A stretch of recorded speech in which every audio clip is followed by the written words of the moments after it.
Atlanta Press Club Debate 2007, the race for the 10th Congressional District, is brought to you from Georgia Public Broadcasting. Here is the moderator for tonight's debate. Good evening, everyone. I'm Nwandi Lawson from Georgia Public Broadcasting. Welcome to our 10th District Special Election Debate, originating from the studios of GPB. Republican who works in residential real estate, leading Myers Team Realty with his wife, Susie.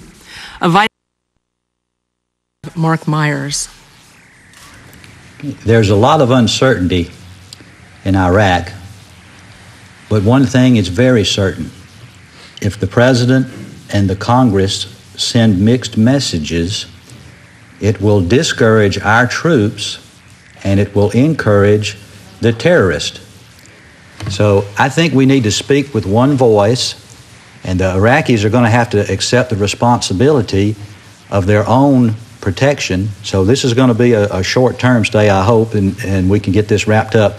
But we don't need to be red states and blue states. We need to be the United States and be red, white, and blue states.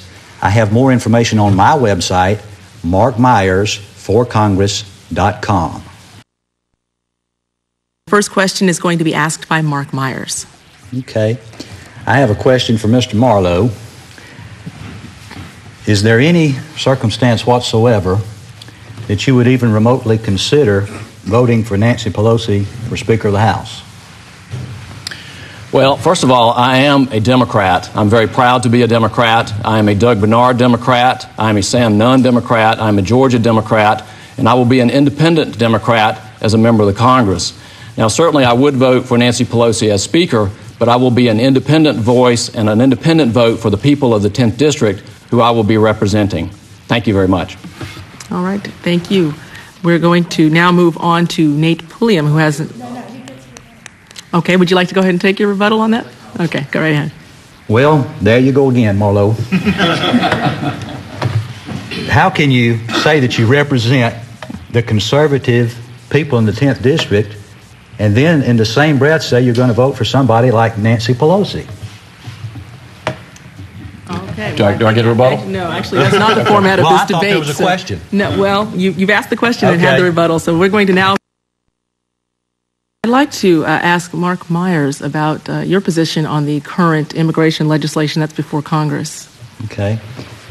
I wish that I had time to share my entire 21st century contract with America, but part of that is that we secure the borders. That's the first thing that has to be done.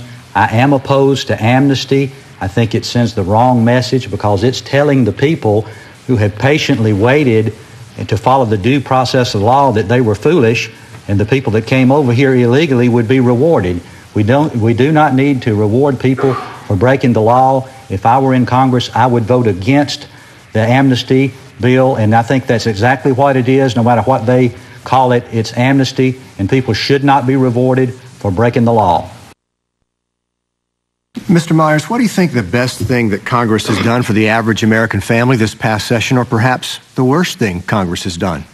Well, I think the Bush tax cuts was a good thing to stimulate the economy. They should be extended, and we've got to, if I can get back with my new contract with America, it will be a way to reduce government spending. I've got a step-by-step program.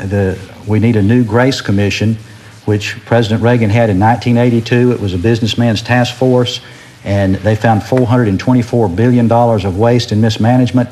That is a practical, common-sense way that we can reduce government spending. Item number 2 on my contract with America is the Internet Open Government Act, so that any legislation that's voted on would have to be posted on the Internet for 72 hours before it could be voted on, so people would know what's going on. All right, thank you very much. Mark Myers? If you'll go to my website, markmyersforcongress.com, and that's MYERS forcongress.com, I will explain in detail. I have a series of videos there. The 21st century contract with America that has a bold vision for the future